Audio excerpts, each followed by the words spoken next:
창세기 42장입니다. 오늘은 얼굴을 땅에 대고 엎드려져라니. 요셉의 형들이 요셉에게 와서, 요셉인 줄 물론 몰랐지만 양식을 구하기 위해서 이집트로 왔어. 요셉 앞에서 얼굴을 땅에 대고 엎드려 절을 했습니다. 창세기 42장 6절 같이 읽습니다. 창세기 42장 6절 같이 읽습니다. 요셉은 그 땅에 총독이 되어 그 땅의 온 백성에게 파는 일을 하였는데 요셉의 형들이 와서 그 앞에서 얼굴을 땅에 대고 엎드려져라니. 요셉이 총독이 되었는데 요셉의 형들이 와서 그 앞에서 얼굴을 땅에 대고 엎드려져라니. 드디어 요셉이 꿈에서 꾸었던 그 형제들에게 말했던 그 장면이 문자적으로 성취되는 장면이죠. 얼굴을 땅에 대고 엎드려져라니.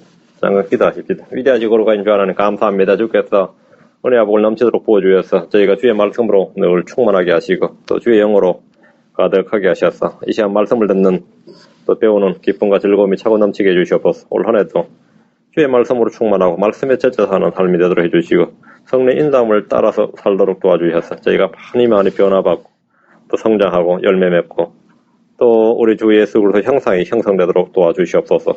감사를 드리며 주의 이름 기도합니다. 아멘.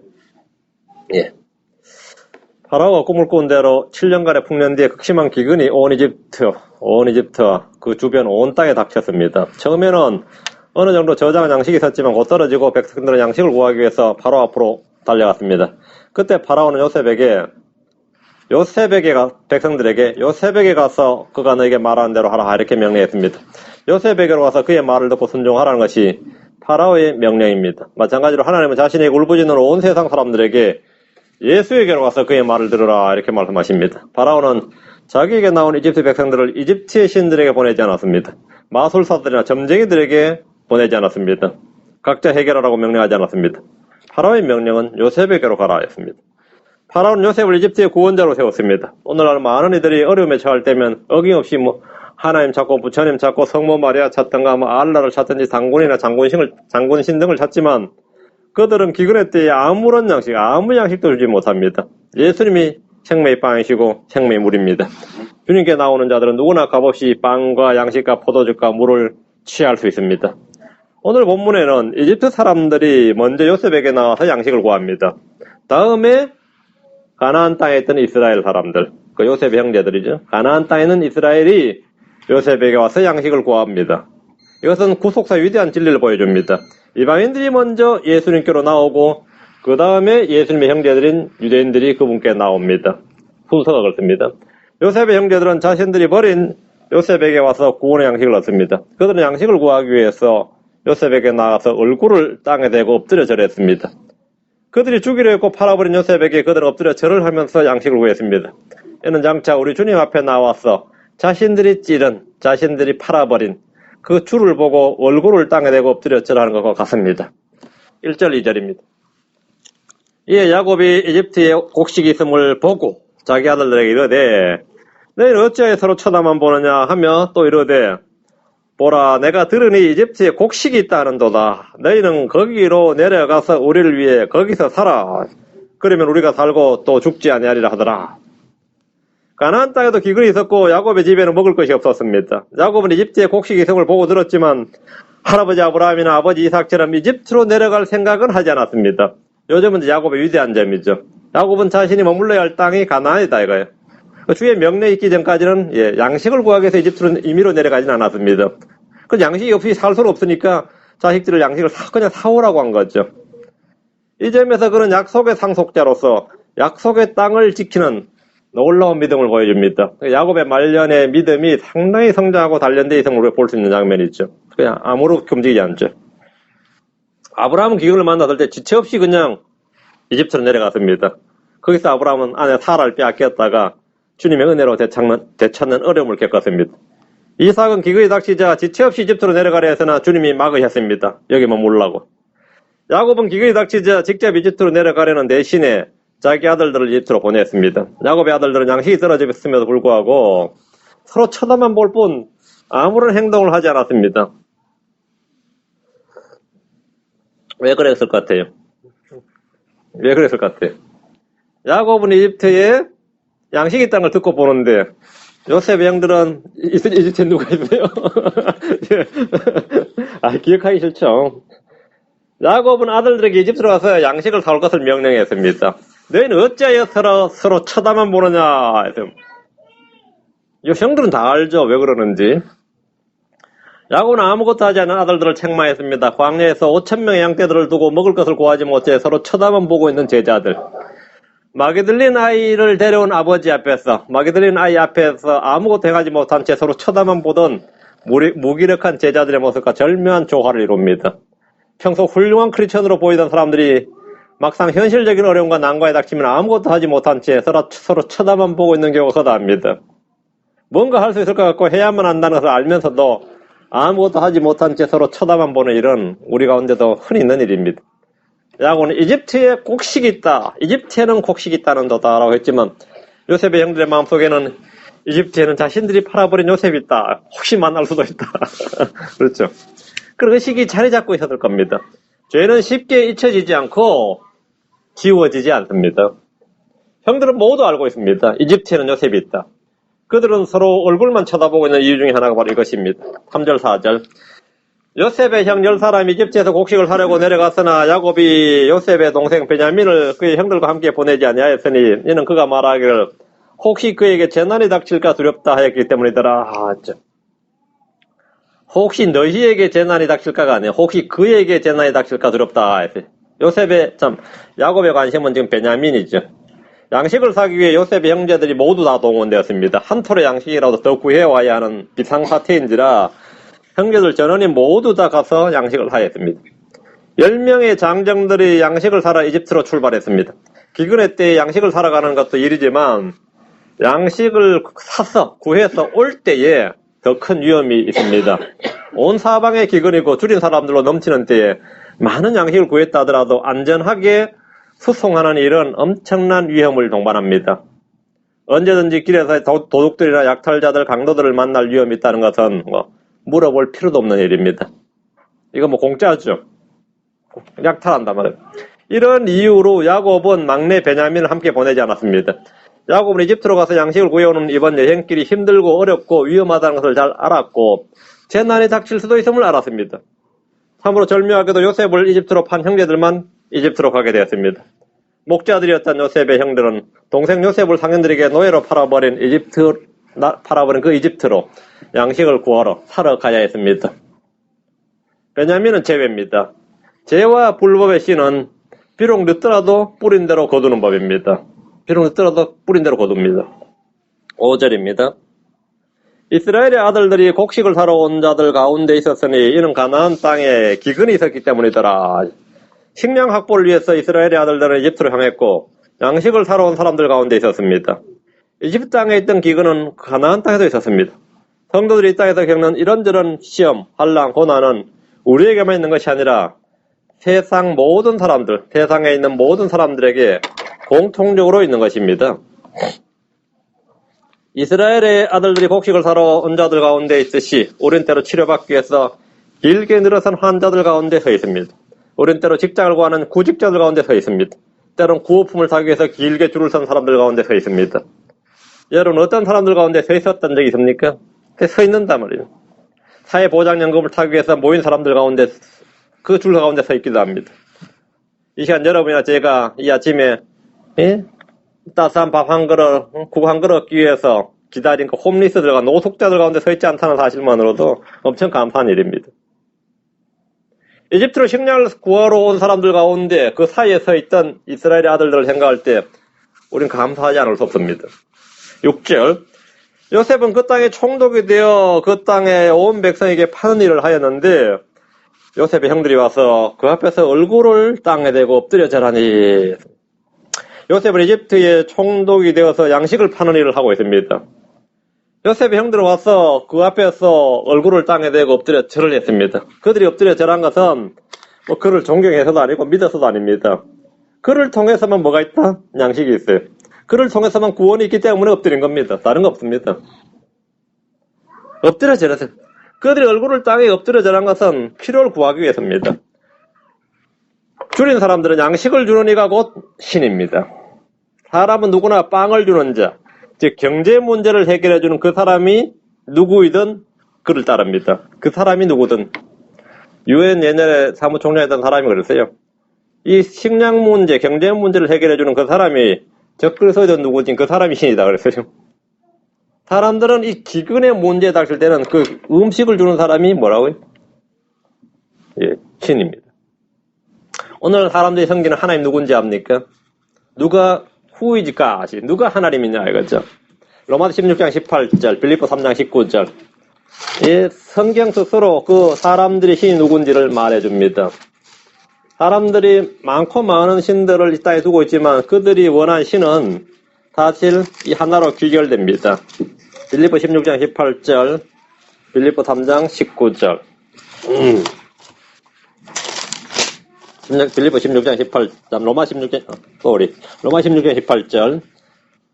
그런 자들은 우리 주 예수 그리스도를 섬기지 아니하고 자기 배를 섬기며 좋은 말과 뼈가 말 솜씨로 순진한 자들의 마음을 속이느니라. 여러분, 자기 배를 섬기며라고 자기 배를 섬긴다.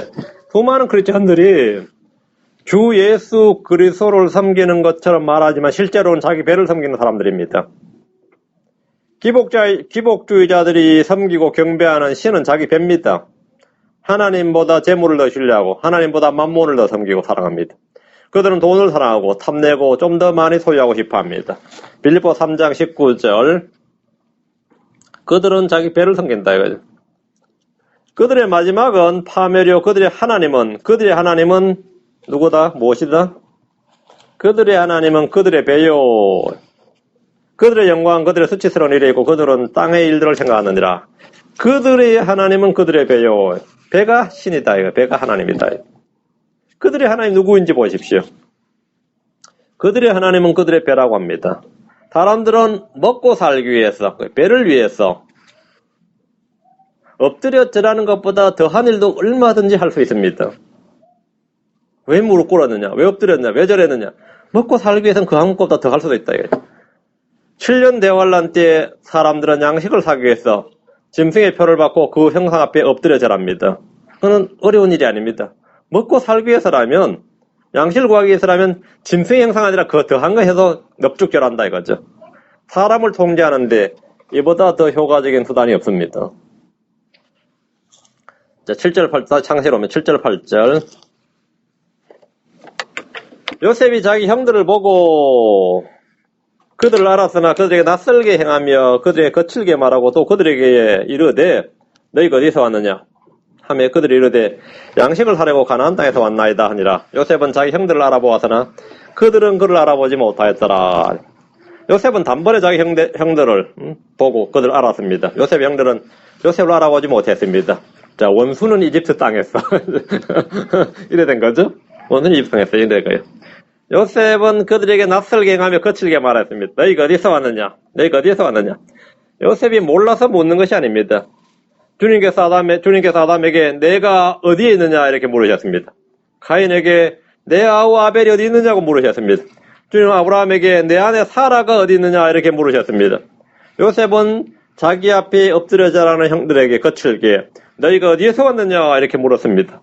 우리는 누가 자신의 이름을 물을 때, 자신의 나이나 지역이나 집안을 물을 때 우리 자신의 정체성을 돌아보게 되고 확인하게 됩니다. 어디서 왔느냐? 양식을 사려고 가나안 땅에서 왔나이다. 우리는 가나안에 왔다. 목적은 양식을 사려고. 양식을 사려고 가나안 땅에서 왔나이다. 이들은 가나안 땅에서 이집트까지 양식을 사려고 왔습니다. 이스라엘은 생명을 얻기 위해서 주님께 오기를 원치 않았습니다. 그들은 빛 가운데로 나오는 걸 원치 않았습니다. 그들은 예수님께서 자신들을 다스리는 것을 원치 않았습니다. 그러나 주님께서 그러나 너희가 원치 아니하였도다라고 탄식할 정도로 그들은 배척했습니다. 그들은 요셉이 자신들의 주요 통치자가 되는 것을 원치 않았기 때문에 그를 죽이려 했고 팔아버렸습니다. 그러나 지금은 이방 총독에게 양식을 구하기 위해서 얼굴을 땅에 대고 절을 하고 있습니다. 참 아이러니한 거죠. 대환란 때 수많은 이스라엘이 단지 양식을 구하기 위해서 적그리스도 앞에서 엎드려 절할 겁니다. 예수님을 십자가에 못 박았던, 우리는 이 사람을 원치 않는다고 말했던 그들이 누구 앞에, 적그리스도 앞에다 납작 엎드려 얼굴을 땅에 대고 절을 할 겁니다. 너희가 어디서 왔느냐 그러면 가나안 땅에서 왔냐. 너희 종교가 무엇이냐면 유대교입니다. 쓸데없는 소리다 이거죠. 양식 앞에서는 그냥 납작 엎드려 절한다 이거죠. 그 요셉이 지금 다 형들 보고 납작 엎드려 절하는데, 응? 너희 정체가 뭐냐? 너희가 대체 누구냐? 뭐 하는 사람이냐 이거요. 어디서 왔느냐 이거. 가나안대 양식을 사러 왔다 이거. 9절입니다. 요셉이 자기가 그들에 관해 꾼 꿈들을 기억하고 그들에게 이르되 너희는 정탐꾼이니라. 이 땅에 드러난 틈을 엿보려고 왔느니라 하니 요셉은 자기 앞에 엎드려 절하는 그들을 보면서 예전에 꾼 꿈을 기억했습니다. 요셉은 두 번의 꿈을 꿨는데 첫 번째 꿈은 형제들이 자기 앞에서 절을 하는 것이었습니다. 창세기 37장 7절에 보소서 우리가 들에서 곡식단을 묶고 있는데 보소서 네 단은 일어나 똑바로 서고 보소서 형들의 단은 둘러서서 네 단에게 경의를 표하였나이다 하며 이 꿈이었죠. 이 꿈은 요셉이 형제들의 주요 통치자임을 계시해주는 꿈이었지만 형제들은 이 사실에 이 말을 듣자마자 경악을 하고 그를 미워하며 죽이려 했습니다. 그런 그들이 마침내 요셉에게 엎드려 얼굴을 땅에 대고 엎드려 절을 했습니다. 요셉은 그들에 관하여 꾼 꿈들을 기억하면서 한편으로는 꿈에서라도 요셉에게 절하는 것을 거부하고 미워했던 그들을 생각해야 될 겁니다. 꿈에서도 그런 일이 있어서는 안 된다고 생각하고 요셉을 거부했는데, 그죠? 꿈에서도.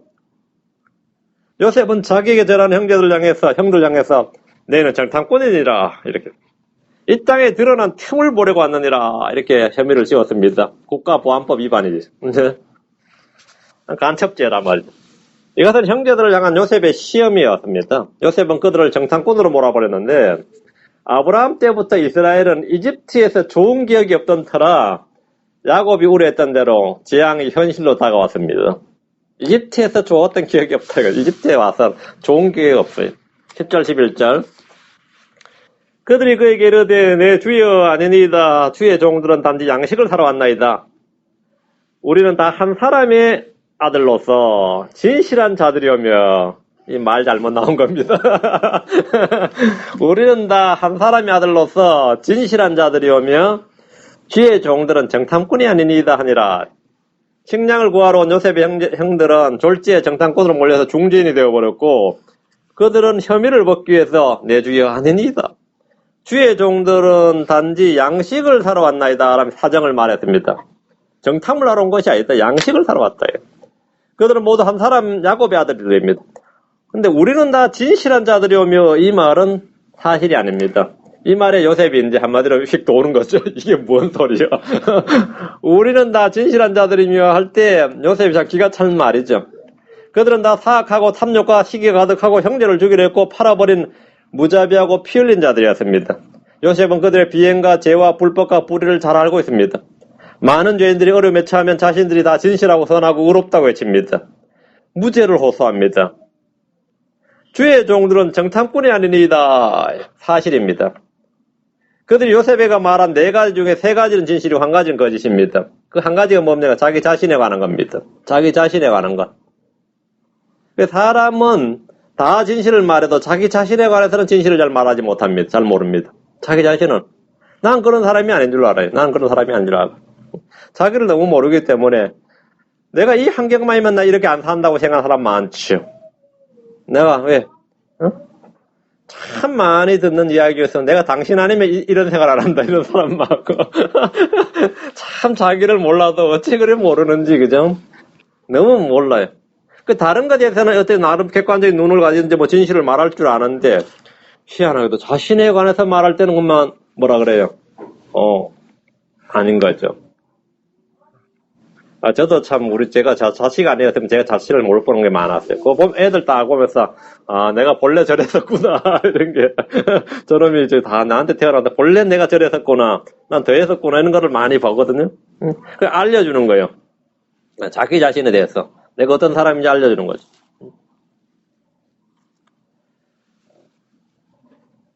이 요셉의 형들은 우연처럼 다가온 재앙이 사실은 우연이 아니었습니다.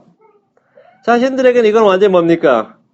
이런 뭐 마른 하늘에 날벼락이 있나 싶었는지 몰라도 이런 불운이 있나 이런 뭐 해퍼닝이 있을 수 있냐 아니면 저는 뭐 이런 인생이 이렇게 꼬일 수가 있나 싶었는데 이게 자기들은 우연이라고 아니면 어떤 재난이라고 생각했지만 이것이 우연이 아니었다. 이거. 인과관계를 몰라서 그렇지 이 일은 그들이 뿌린 씨앗에 대한 열매입니다. 요즘 이걸 과학적으로 나비 효과라 그러더라고요. 나비 효과라 그래. 그들이 뿌린 씨앗이라는 열매. 나에게 닥친 모든 재앙과 재난이 다 죄의 결과는 아니지만 어떤 것은 내가 알지 못하고 인정하지 않는 인과관계가 존재합니다. 인과관계가 존재해요. 맞죠? 꼭 나와 관계가 없어도 저 사람과의 인과관계가 나한테 영향을 미칠 때도 있죠. 저기도 성질 나가 차로 확 몰았는데 뭐 바치기 내가 바쳤다면 다 뭔가 인과관계가 있어요. 꼭 나의 죄 때문은 아닌지 몰라도 인과관계가 존재합니다. 죄는 시간이 흐르면서 자연스럽게 점점 사라지거나 깨끗이 지워지거나 소멸되지 않습니다. 그러면 좋은데 그렇지 않아요. 죄는 죽지 않습니다. 세월은 죄를 덮어주지 않습니다. 선행으로 내가 죄를 덮을 수도 없습니다. 오직 주 예수 그리스도의 피만이 죄를 제거할 수 있고 죄로부터 우리를 깨끗하게 할 수 있습니다. 그 피만이 죄를 지을 수 있습니다. 12절 그가 그들에게 이르되 아니라 너희가 이 땅에 드러난 틈을 엿보려고 왔느니라 하니 요셉은 그들의 무죄 주장을 들은 후에 아니라 너희가 이 땅에 드러난 틈을 보려고 왔느니라 하고 판단하고 정탐꾼으로 확정해버렸습니다. 요셉은 총독이며 겸하여 뭐죠? 재판관이에요. 요셉은 그들에게 20년이 더 지난 일들을 들추어내어서 그들을 살인죄나 인신매매범으로 판결하지 않고 지금 이 순간에 정탐꾼으로 몰아붙였습니다. 이들이 20몇 년 전에 형제 요셉을 모함하고 거짓말했는데 요셉은 그들에게 받은 그대로 되돌려줬습니다. 그게 뭔 말이냐면 무죄한 피를 흘린 이들에게 동일한 방식으로 대갚아줬는데 무죄한 피를 흘렸죠. 그들이. 근데 요셉은 그들에게 동일하게 그들도 지금 우리가 아닙니다 그러잖아요. 지금 호소하는데 그 무죄한 피를 지금 이제 되돌려주는 거죠. 되돌렸어요. 이들이 죄를 깨닫고 회개하도록 돕기 위한 것입니다. 주님께서 사람들이 행한 대로 갚아주시는데 그것은 그들의 완악한 마음과 회개하지 않는 마음과 불법과 죄를 시인하고 깨닫고 바로잡기 위해서입니다. 요셉의 형제들은 요셉을 판 후에도 아버지한테 거짓말 다 치고는 그동안 가나안에서 평탄하게 살았습니다. 각자 양떼를 치면서 결혼해서 아들, 딸을 낳고 일생의 그 삶을 영위했습니다. 형제를 팔아버리고 야곱에겐 죽었다고 거짓말한 죄 등에 대해서 불법을 시인하거나 회개하지 않는 채 자신들의 죄를 그냥 세월 속에 묻어둔 채 살았습니다. 요셉이라는 이름은 그들에게는 금기의 단어였는지 모릅니다. 요셉이란 말 입 밖에서 서로 끄집어내면 안 되고 그렇게 살아왔어요. 그래서 모든 거 다 묻혔고 모든 거 다 해결되고 다 이대로 끝나는 줄로 그렇게 생각했습니다. 13절 그들이 이르되 주의 종들은 12형제로서 가나안 땅에 있는 한 사람의 아들들이니이다. 보소서 막내는 이날 우리 아버지와 함께 있고 또 한 명 없어졌나이다 하며 무죄 주장을 하다 보니까 이제 집안 사정을 이야기하게 됐죠. 위기에 처한 요셉의 형들은 자신들의 가족 신상 내력을 쭉 말하면서 요셉까지 언급하고 말았습니다. 주의 종들은 12형제로서 이들은 자신들이 미워하고 팔아버린 요셉을 자기 형제로 언급했습니다. 보소서 막내는 이날 우리 아버지 함께 있고 또 한 명 없어져 있나이다. 절반의 진실입니다. 베냐민이 야곱과 함께 있는 것은 사실이지만 또 한 명은 없어진 것이 아니라 그들이 죽이려다가 팔아버린 겁니다. 그들은 이집트의 총독 앞에서 약 20년 전에 자신들이 한 형제를 이집트로 팔아버렸다는 말은 참아할 수 없었을 겁니다. 이것은 아버지도 모르는 자신들만의 비밀이었습니다. 이건 죽어서 무덤까지 가져간다 했겠죠. 한 명은 없어졌나이다. 한 명은 없어졌나이다. 지금 바로 자기 앞에 있죠. 자기도 앞에 있는데 한 명 없어졌나이다.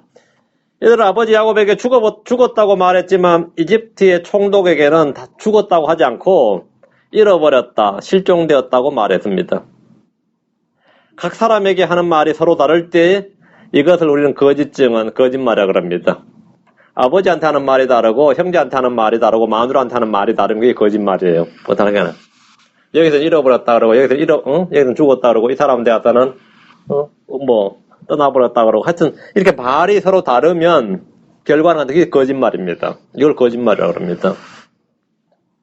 14, 15절 요셉이 그들에게 이르되 내가 너희에게 말하기를 너희는 정탐꾼이라 한 말이 바로 그것이니라. 그래서 너희가 정탐꾼이다 이거예요. 너희 이같이 하여 너희 말을 입증할지니라. 파라오의 생명을 두고 맹세하노니 너희 막내 동생 너희 막내 동생이 여기 오지 아니하면 너희가 여기에서 나아가지 못하리라. 요셉은 그들의 고백과 자기 변론을 들은 후에 너희 말을 입증할지니라 이렇게 했습니다. 요셉은 그들이 누구인지 그들이 하는 말이 무엇인지 다 알고 있습니다. 그럼에도 그들에게 그들의 말을 입증하라고 요구했습니다. 사실과 진리는 증거로 입증되어야 합니다. 무죄와 결백은 증거로 입증되어야 됩니다. 요셉의 형들은 자신들이 방금 한 말의 진실성을 입증하라는 요구를 받았습니다. 주님은 우리에게 너희는 하나님의 선하시고 받으실 만하며 완전하신 뜻이 무엇인지 입증하도록 하라 이렇게 요구하십니다. 우리는 주님의 뜻이 무엇인지 또 입증해야 됩니다. 에베소 5장 10절에 주께서 받으실 만한 것이 무엇인지 입증하라 했습니다. 우리 입증해야 됩니다. 또 우리는 우리 자신을 입증해야 됩니다. 우리 자신 입증해야 돼요. 고린도후서 13장 5절, 갈라디아서 6장 4절입니다. 고린도후서 13장 5절. 입증할지니라 이렇게 주님이 말씀하십니다. 입증할지니라. 입증할지니라. 너희가 믿음 안에 있는지 너희 자신을 살펴보고 너희 자신을 입증할지니라. 입증하라. 예수께서 너희 안에 계신 줄 너희가 스스로 계신 줄을 너희가 스스로 알지 못하느냐. 그렇지 않으면 너희가 버림받은 자니라. 입증하라 했죠. 입증하라. 우리는 자신이 크리스천이란 고백을 하고 침례를 받는 것으로 충분하지 않습니다. 우리는 자신을 믿음 안에 있는지 입증해야 됩니다. 우리 자신을 살펴보고 입증하라. 갈라디아 6장 4절. 오직 각 사람은 자기 일을 입증할지니라. 그리하면 그는 다른 사람이 아니라 자기 안에서만 기쁨을 누리느니. 이는 각 사람이 자기 짐을 져야 할 것이기 때문이라. 자기 일을 입증하라. 자기 자신을 입증해야 되고 자기가 하는 일을 입증해야 됩니다. 요셉은 형들에게 너희 막내 동생이 여기 오지 아니하면 너희가 여기에서 나아가지 못하리라 하고 그들을 감옥에 가둬버렸습니다. 자, 요셉은 옛날에 우물에 갇힌 적이 있었습니다. 감옥에 가둬버렸어요. 이제 그들은 가나안으로 돌아가서 베냐민을 데려와야 합니다. 그렇지 않으면 그들은 거짓말장이가 되고 정탐꾼이 되어버립니다. 그리고 죽는 거죠. 16절 17절. 너희 중에 한 사람을 보내어 너희 동생을 데려오게 하고 너희는 감옥에 갇혀 있으라. 내가 너희 말을 입증하여 너희 속에 진실함이 있는지 보리라. 파라오의 생명을 두고 맹세하노니 그리하지 않으면 너희는 분명히 정탐꾼이니라 하고 그들을 다 사흘 동안 함께 감금하였더라. 그렇죠? 너희 속에 진실함이 있는지 보리라. 요셉이 원한 건 바로 이겁니다.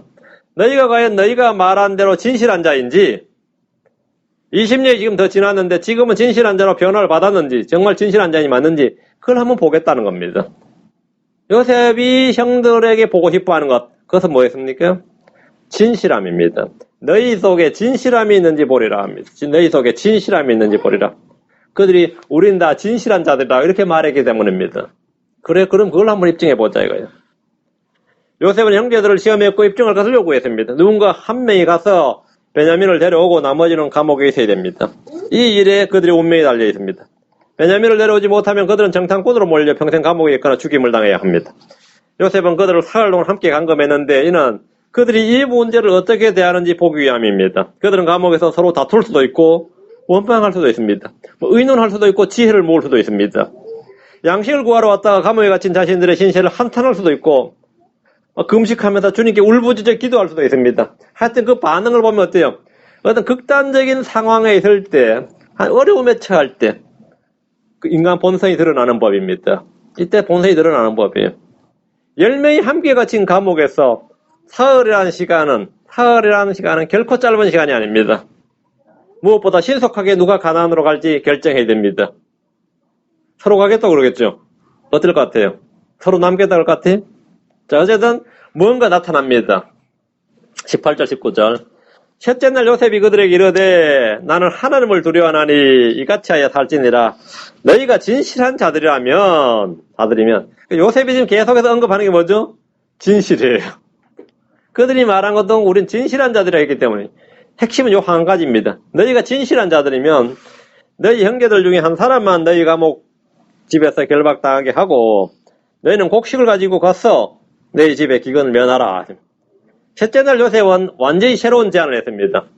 그전에는 뭐였죠? 한 명만 가고 나머지 다 9명 구금되어 있어야 되는데 지금은 한 명만 남고 나머지 다 가라 이거예요. 이 제안은 이전 제안보다 훨씬 더 어렵고 고민스럽습니다. 이번에는 뭔가 한 명만 갔다 오는 건 그나마 좀 쉽죠. 나머지 다 구출해야 되니까. 한 명만 남으면 꼬리 자르기가 가능하죠. 한 명만 남으면 뭐, 이건 이제 누가 한 명 남을 것인가, 이건 더 고민스러운 거예요. 형제들을 위해서 누가 남을 것인가요? 누가 희생할 것인가 결정하라는 겁니다. 인간 본성의 끝자락을 한번 시험하는 것입니다. 요셉은 그들에게 너희가 진실한 자들이라면 라고 했는데, 요셉이 형들에게 보고 싶어 했던 것이 바로 이것입니다. 요셉은 그들의 진실함을 보고 싶었고, 그것을 너희가 한번 입증해 보라는 것입니다. 그걸 나한테 한번 보여달라는 겁니다. 이전에 요셉의 형들은 진실과는 너무나 거리가 멀었던 사람들입니다. 이제 20년이 더 지난 지금은 뭔가 좀 달라졌는지 알고 싶었던 겁니다. 그들 스스로 요셉에게 우리는 진실한 자들이오며 라고 한 그들의 말을 한번 입증해 보라는 겁니다.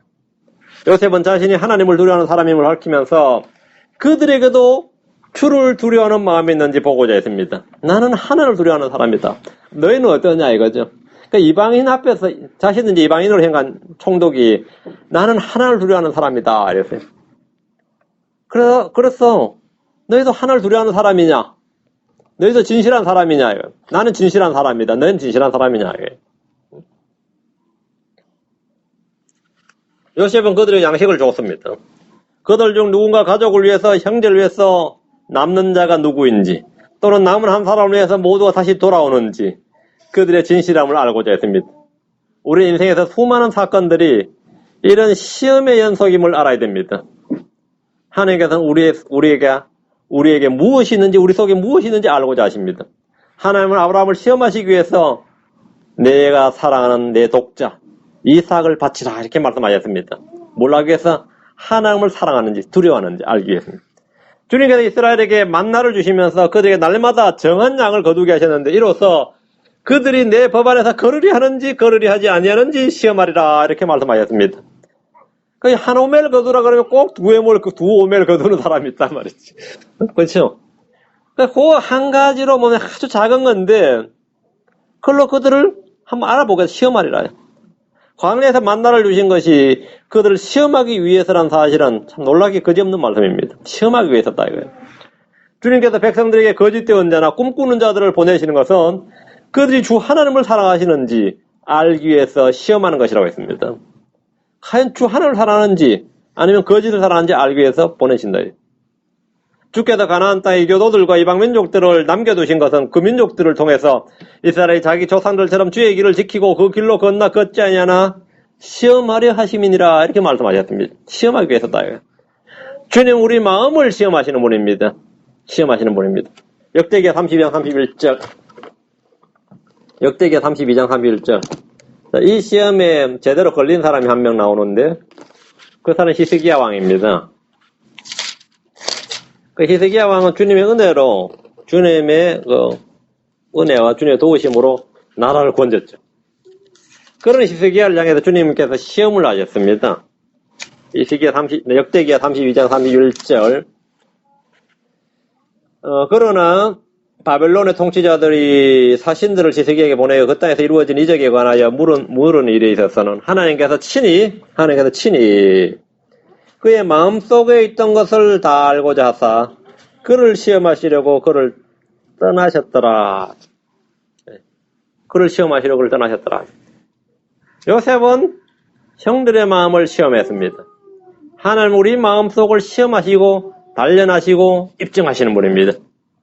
템트도 하시고 트라이도 하시고 프루브도 하시고 시험하시는 분입니다.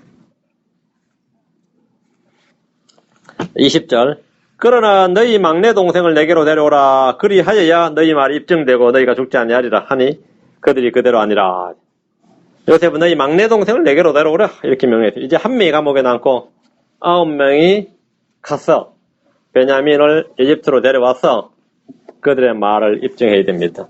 그들의 마음속에 진실함이 있는지를 보여야 되고 하늘을 두려움이 있는지를 보여야 되고 형제가 있는지를 보여야 됩니다. 우리의 신앙생활도 이와 같습니다. 많은 일들은 우리 자신의 진실함을 입증해서 보여야 되고 우리의 믿음을 보여야 되고 우리의 사랑을 보여야 되고 온유함을 보여야 되고 주의 어떠하심을 나타내 보여야 됩니다. 주님께서 그걸 한번 해보라고 우리에게 말씀하십니다. 우리는 그것을 기꺼이 감사함으로 하는 겁니다. 하는 겁니다. 근데 이런 상황에서는 도저히 못해 먹겠습니다. 이런 상황, 이런 환경이 나한테 두시고 하라 그러면 내가 어떻게 합니까? 이런 크리스천들이 가끔 있습니다. 환경을 바꾸었어. 무대를 옮겼어. 일단 다른 환경에서 나한테 시험하라고, 해보라고, 이렇게. 바로 그 상황에서 한번 해보라고. 그 상황에서. 고난의 상황에서, 아니면 가장 극단적인 상황에서 우리 자신의 가장 깊은 것, 내면의 것이 가장 잘 드러납니다. 그 시험을 통과한 사람은 뭐가 되죠? 의로운 사람이 됩니다. 그건 의가 됩니다. 의가 됩니다. 우리는 늘 시험이 닥칠 때 기쁨으로, 다 그걸 기쁨으로, 너희가 다양한 시험이 닥칠 때 다 기쁨으로 여기라고 그랬습니다. 다 기쁨으로 여기라. 근데 이 요셉의 형들이 이걸 기쁨으로 여긴다면 그건 완전히 장성한 믿음의 소유자들이죠. 이걸 기쁨으로 여긴다면 그거는 장성한 사람들이고, 크리스천들은 우리는 어떻게 해야 됩니까? 예. 여러분이 다양한 어려움들, 시험들, 고난들, 혼란들을 당할 텐데, 그런 가운데서 다 기쁨으로 여긴다면 여러분은 장사한 믿음의 소유자들입니다. 그 이유는 의에 화평한 열매들이 맺습니다. 잠깐 기도합시다. 위대하시고 거룩하신 주 하나님 감사합니다. 주께서 은혜와 복을 많이 베풀어 주셔서 참으로 저희가 이 땅에서 많은 죄와 불법과 불의와 허물 이런 것들이 있습니다.